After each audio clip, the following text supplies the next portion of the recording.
Yeah, Chris, and lots to talk about when it comes to local weather, but just thinking about our family and friends in Florida, obviously praying for them as they recover from the storm. And what a couple of weeks it has been, obviously dealing with the ramifications of Helene, and then over the weekend seeing this storm exploding in the Gulf of Mexico. At one point, a Cat 5, top winds 180, wondering what this would do to impact the west coast of Florida. Now the storm has come through, and it's just going to be amazing to see the damage left behind once we start to get some daylight.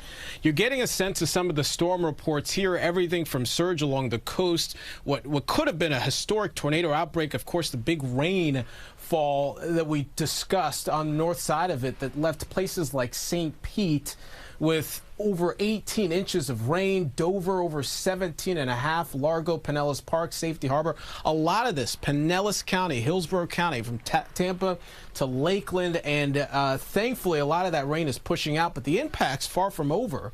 The storm is still a Cat 1, now moving off the Atlantic side, but still packing some strong winds. Daytona Beach right now getting wind gusts in excess of hurricane force, Orlando 67, all the way down the coast. This storm impacting just about every part of the state in some form or fashion.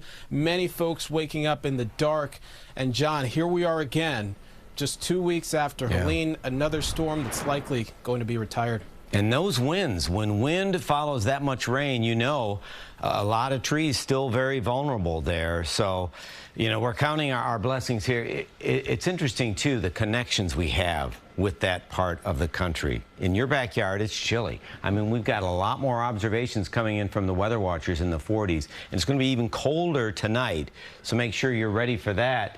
And then look at some of the pictures. Yes, the Yankees. Look at this color that we're seeing in our area.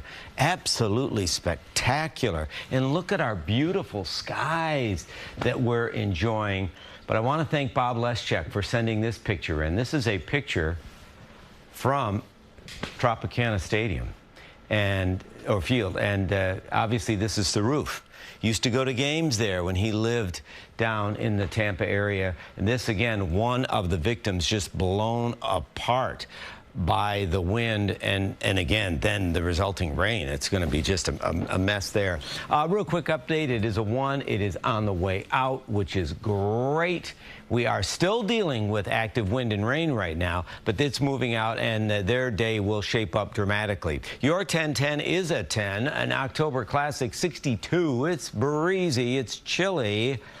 Overnight tonight, frost advisories, and then a bump. Little shift in the wind, and 68. Wind is going to be an issue today. 25, 30-mile-an-hour gusts. So stuff's going to be blowing around here, and you're going to feel it. So you will appreciate something, a jacket or maybe a scarf, something that can just kind of give you a little warmth this afternoon. Saturday, scarf's off, time to play. 75. Saturday, hands down, is the best day of the weekend. Sunday, that's when we're going to see a chance of rain. 62 today, below, and with the wind, it feels cooler. Pretty skies, sometimes those clouds just racing by. Tonight, these frost advisories will kick in midnight to 9 a.m. And again, they kind of blanket, they migrate through the area.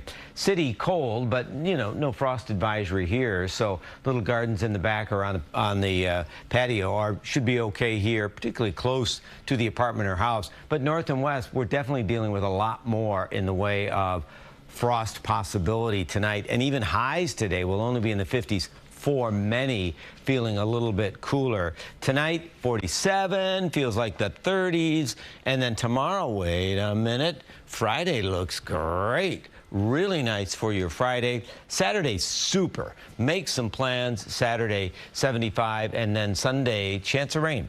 And it could be a little earlier in the afternoon. Next week's going to be a cool week. Yeah. Next week, 59, wow. Yeah, for highs. So plan on it. We are going to see that shift into next week. And speaking of shifts, it was good to see at least that hurricane moving out more quickly than was expected. It flew by, which always enhances kind of forward motion velocity with a little bit more wind damage, but we're glad it's done. All right, John, thanks.